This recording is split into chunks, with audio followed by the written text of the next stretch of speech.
Hello everyone, welcome to Neso school. हम पढ़ रहे हैं क्लास 10th हिस्ट्री का second chapter nationalism in India. और आज के इस लेक्चर के साथ हम शुरुआत करने वाले हैं इस चैप्टर के सबसे पहले टॉपिक की, जिसका नाम है द फर्स्ट वर्ल्ड वॉर, खिलाफत एंड नॉन कोऑपरेशन। और हमारे आज के इस लेक्चर का नाम है impact of first world war on India, जहां पर हम ये पढ़ने वाले हैं कि पहले विश्व युद्ध का यानी कि फर्स्ट वर्ल्ड वॉर का क्या इम्पैक्ट पड़ा, क्या प्रभाव पड़ा इंडिया के ऊपर। तो चलिए देख लेते हैं इस लेक्चर के टॉपिक्स। जैसे मैंने आप सभी को बताया, हमारे इस लेक्चर का एक ही टॉपिक होने वाला है, जिसका नाम है impact of world war 1 on India. और ये टॉपिक आपके चैप्टर में यहां से लेकर यहां तक दिया गया है। तो बिना किसी देरी के शुरू करते हैं। आप सबको याद होगा, हमने पिछले चैप्टर में ये पढ़ा था कि किस तरीके से 1913 में बाल्कन रीजन में कई सारे कॉन्फ्लिक्ट्स इरप्ट होते हैं, जिसमें सुपर पावर्स भी इन्वॉल्व हो जाती हैं अपने डोमिनेशन को बढ़ाने के लिए। और शुरुआत हो जाती है पहले विश्व युद्ध की 1914 में। तो ये पहला विश्व युद्ध शुरू होता है 1914 में और खत्म होता है 1918 में। इस युद्ध को कौन लड़ते हैं? दो डिफरेंट ग्रुप्स। पहला ग्रुप अलाइड पावर्स का और दूसरा ग्रुप सेंट्रल पावर्स का। अलाइड पावर्स में आए थे फ्रांस, ब्रिटेन एंड रशिया।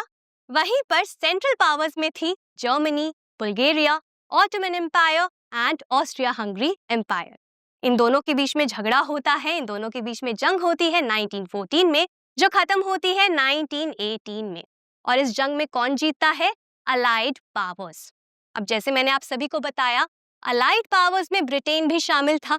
इसका मतलब क्या हुआ कि फर्स्ट वर्ल्ड वॉर में ब्रिटेन का काफी बड़ा रोल था और उस समय इंडिया पर ब्रिटेन का राज था और इसीलिए इंडिया के ऊपर काफी बड़ा इम्पैक्ट पड़ा, काफी डायरेक्ट इम्पैक्ट पड़ा फर्स्ट वर्ल्ड वॉर का। आज के इस टॉपिक में हम यही समझेंगे कि कौन कौन से इम्पैक्ट्स पड़े इंडिया के ऊपर फर्स्ट वर्ल्ड वॉर के वजह से। तो चलिए देख लेते हैं कौन कौन से इम्पैक्ट थे। सबसे पहला इम्पैक्ट था इकोनॉमिक इम्पैक्ट, यानी कि आर्थिक रूप से एक काफी बड़ा प्रभाव पड़ा था इंडिया के ऊपर, इंडिया के लोगों के ऊपर, इंडिया की इकोनॉमी के ऊपर। दूसरा इम्पैक्ट था फोर्स्ड रिक्रूटमेंट। तीसरा इम्पैक्ट था crop failures between 1918 to 1919 and 1920 to 1921। और फोर्थ इम्पैक्ट था इन्फ्लुएंजा एपिडेमिक। चलिए एक एक करके इन चारों के बारे में समझ लेते हैं और शुरुआत करते हैं इकोनॉमिक इम्पैक्ट के साथ। जैसा मैंने आप सभी को अभी बताया कि उस समय इंडिया पर ब्रिटेन का राज था, मतलब कि उस समय ब्रिटिश रूल था इंडिया के ऊपर और ब्रिटिश जो थे वो डायरेक्टली इन्वॉल्व थे फर्स्ट वर्ल्ड वॉर में। तो इसी वजह से आर्थिक रूप से काफी बड़ा इम्पैक्ट पड़ा, प्रभाव पड़ा इंडिया की इकोनॉमी के ऊपर और इंडिया के लोगों के ऊपर। कैसे? सबसे पहले तो इंडिया का जो डिफेंस एक्सपेंडिचर था वो काफी ज्यादा बढ़ा दिया गया। अब उस समय इंडिया में ब्रिटिश सरकार थी, यानी कि ब्रिटिश गवर्नमेंट थी, उन्हीं के हाथों में सारा का सारा कंट्रोल था। तो यहाँ पर क्या होता है, जब युद्ध की शुरुआत होती है तो उसके वजह से इंडिया के अंदर डिफेंस एक्सपेंडिचर को बढ़ा दिया जाता है। डिफेंस का मतलब क्या हुआ? रक्षा। एक्सपेंडिचर का मतलब क्या हुआ? खर्चा। ठीक है, तो यहाँ पर डिफेंस एक्सपेंडिचर का मतलब ये हुआ कि जो भी मिलिट्री थी, जो भी आर्मी थी, जो भी वेपन्स थे, देश की सुरक्षा के लिए जो डिफेंस था, उसका जो खर्चा था, एक्सपेंडिचर था कि कितना पैसा उसमें लगाया जाएगा, वो बहुत ज्यादा बढ़ा दिया गया। क्यों बढ़ा दिया गया? क्योंकि यहाँ पर ब्रिटिश गवर्नमेंट हेल्प करना चाहती थी ब्रिटेन को वर्ल्ड वॉर को लड़ने के लिए और इसीलिए इंडिया के अंदर डिफेंस एक्सपेंडिचर को बढ़ा दिया गया, क्योंकि इतनी बड़ी आर्मी को मेंटेन करने के लिए, इक्विपमेंट्स के लिए, वेपन्स के लिए, रिसोर्सेज के लिए पैसे की जरूरत थी और वो पैसा कहाँ से आता? कॉलोनीज से आता। इसीलिए यहाँ पर डिफेंस एक्सपेंडिचर को बढ़ा दिया गया, जिसके वजह से आम लोगों को काफी ज्यादा परेशानियों का सामना करना पड़ा। तो ये था सबसे पहला इकोनॉमिक इम्पैक्ट। इसके बाद दूसरा इकोनॉमिक इम्पैक्ट क्या था? वॉर लोन्स, यानी कि इंडिया के अंदर जो ब्रिटिश सरकार थी, अब वो इंडिया में ही बैंक से लोन्स ले रही थी लोगों से लोन्स ले रही थी, यानी कि उधार ले रही थी वॉर को फंड करने के लिए। और इसने भी काफी ज्यादा इम्पैक्ट किया, डिस्ट्रॉय किया इंडिया की इकोनॉमी को। थर्ड यहाँ पे इम्पैक्ट क्या था? Customs duties raised. Customs duties का मतलब क्या होता है? हमने पहले ये पढ़ रखा है। जो भी टैक्स बाहर से आए हुए सामान के ऊपर लगाए जाते हैं उन्हीं को कस्टम्स ड्यूटीज कहते हैं। तो बाहर से हमारे देश में जो सामान आता है और उस सामान के ऊपर जो हम टैक्स लगाते हैं उसी को कस्टम्स ड्यूटी बोला जाता है। तो यहाँ पे कस्टम्स ड्यूटीज को बढ़ा दिया गया, इंक्रीज कर दिया गया। अब क्यों इंक्रीज किया गया कस्टम्स ड्यूटीज को? ताकि जो भी टैक्सेस रिसीव हो रहे हैं वो वॉर के लिए यूज किए जा सके, इसीलिए टैक्सेस को बढ़ा दिया गया और इसके वजह से भी नुकसान हुआ आम जनता को। इसके बाद अगला इम्पैक्ट क्या था? Income tax introduced. तो इस समय इंडिया में इंट्रोड्यूस किया गया इनकम टैक्स को। इनकम टैक्स का मतलब क्या होता है? जो भी वर्किंग क्लास होती है, जो भी लोग काम करते हैं, बिजनेस करते हैं, व्यापार करते हैं, जॉब करते हैं, सर्विसेज प्रोवाइड करते हैं, तो जो भी उनकी कमाई होती है उस कमाई से जब थोड़ा सा हिस्सा टैक्स के रूप में काट लिया जाता है और गवर्नमेंट उस टैक्स को कलेक्ट करती है तो उसी को इनकम टैक्स कहते हैं। तो उस समय युद्ध के दौरान इनकम टैक्स को इंट्रोड्यूस किया गया। क्यों इंट्रोड्यूस किया गया? सेम रीजन के वजह से, ताकि ज्यादा से ज्यादा पैसे कलेक्ट हो सके और वॉर के लिए उन्हें यूज किया जा सके। तो यहाँ पे आम जनता के ऊपर दबाव डाल दिया गया, एक तरीके से उनके ऊपर बर्डन डाल दिया गया टैक्सेस का। क्यों? ताकि ब्रिटिशर्स को फायदा हो वॉर के लिए। इसके बाद आखिरी इंपैक्ट क्या था यहाँ पे? Prices doubled between 1913 to 1918। तो जब युद्ध हो रहा था उस दौरान इंडिया के अंदर जो प्राइसेस थे वो भी डबल हो गए थे। प्राइसेस डबल होने का मतलब क्या हुआ? कि महंगाई अचानक से बहुत ज्यादा बढ़ गई थी। क्यों हुआ था ऐसा? दो रीजंस के वजह से। पहला रीजन क्या था? कि जब कस्टम्स ड्यूटीज को बढ़ाया गया तो जो व्यापारी थे वो देश के अंदर प्रोडक्ट्स को, गुड्स को और भी ज्यादा महंगे दाम में बेच रहे थे। इसके वजह से यहाँ पर महंगाई बढ़ गई। दूसरा रीजन क्या था? कि ज्यादातर रॉ मटेरियल्स को, फूड को, गुड्स को, प्रोडक्ट्स को इंडिया से बाहर भेजा जा रहा था वॉर के लिए, आर्मी के लिए, सोल्जर्स के लिए, वॉर को लड़ने के लिए। तो आधे से ज्यादा सामान इंडिया से भेजा जा रहा था बाहर वॉर के लिए, जिसके वजह से इंडिया में प्रोडक्ट्स जो थे, गुड्स जो थे, फूड जो था वो कम हो गया था। हमारे देश के अंदर जो रिसोर्सेज थे, जो रॉ मटेरियल्स थे वो कम हो गए थे। अब डिमांड्स तो ज्यादा थी लेकिन सप्लाई कम था। इसी वजह से क्या हुआ? महंगाई बढ़ गई। तो यहाँ पे प्राइसेस जो थे वो डबल हो गए। अचानक से महंगाई बहुत ज्यादा बढ़ गई और इस वजह से और भी ज्यादा इकोनॉमिक हार्डशिप का, यानी कि आर्थिक कठिनाइयों का सामना करना पड़ा आम लोगों को इंडिया के अंदर। तो यहाँ पर ये 5 इकोनॉमिक इम्पैक्ट्स जो कि उस समय लोगों को फेस करने पड़े फर्स्ट वर्ल्ड वॉर के वजह से। अब इसके बाद आगे बढ़ते हैं दूसरे इम्पैक्ट के तरफ, जो है फोर्स्ड रिक्रूटमेंट। अब इसका मतलब क्या होता है? आपके चैप्टर में ग्लॉसरी की मदद से इसका मीनिंग दिया गया है, तो चलिए समझ लेते हैं। सबसे पहले यहाँ पे फोर्स्ड का मतलब क्या होता है? जबरदस्ती। और रिक्रूटमेंट का मतलब क्या होता है? भर्ती करना। तो फोर्स्ड रिक्रूटमेंट क्या था?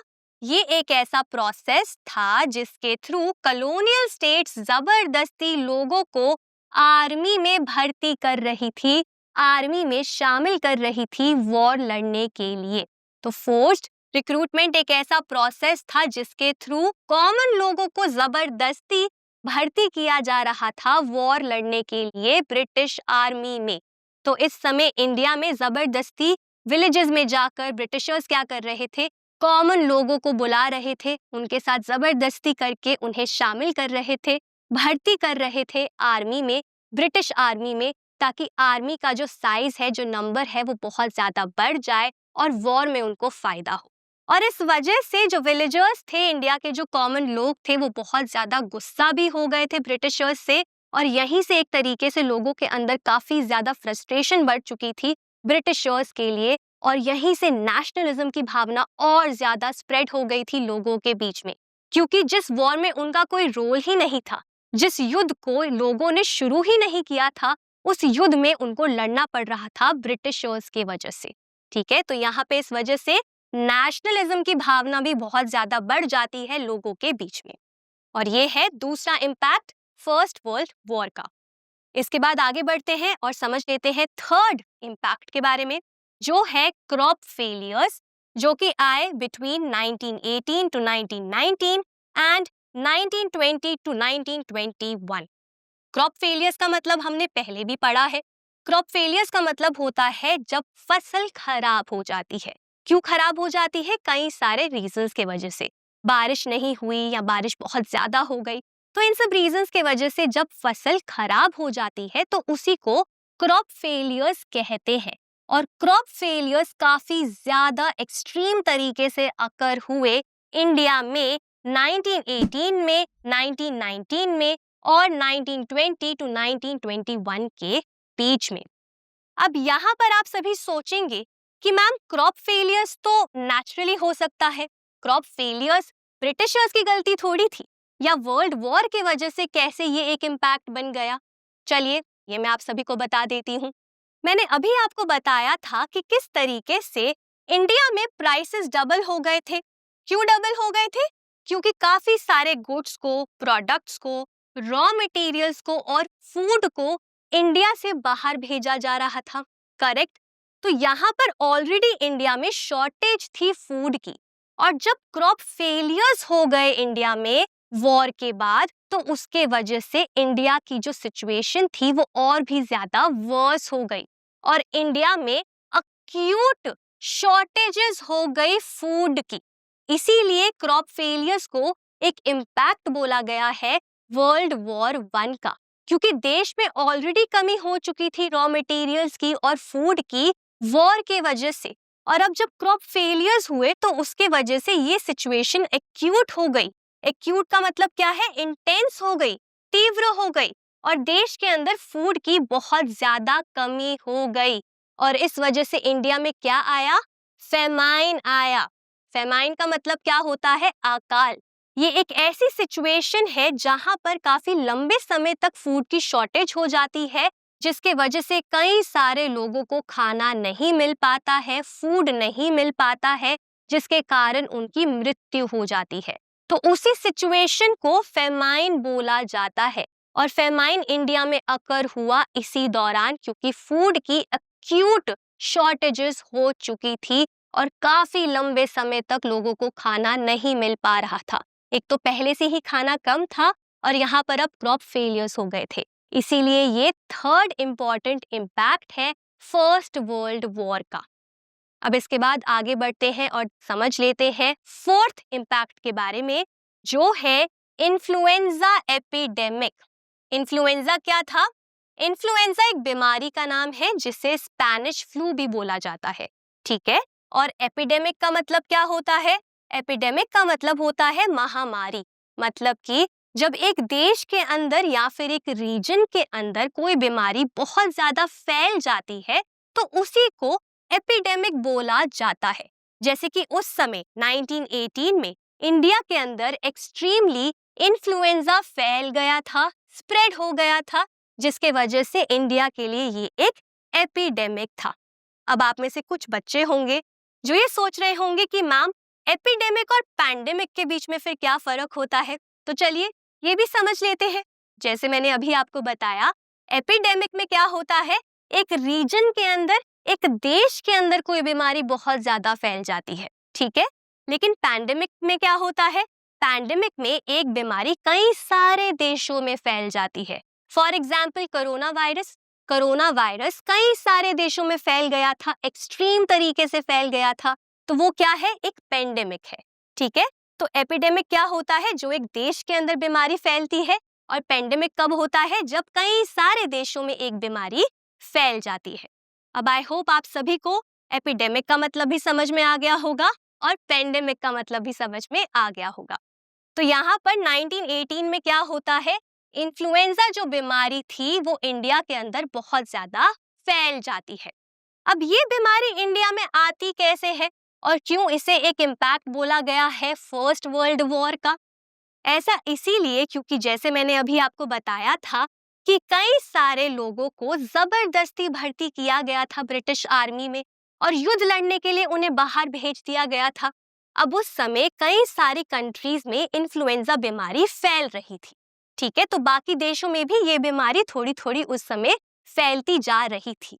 तो जो भी सोल्जर्स ब्रिटिश आर्मी में शामिल हुए थे, जब वो जंग लड़के वापस आए थे इंडिया के अंदर, तो उनके कारण से इंडिया में भी ये बीमारी फैल गई थी और ये बीमारी बहुत ज्यादा इंडिया में फैल गई थी, एक्सट्रीमली फैल गई थी, जिसके वजह से इंडिया के अंदर 12 to 13 मिलियन डेथ्स हो गई थी 1921 तक।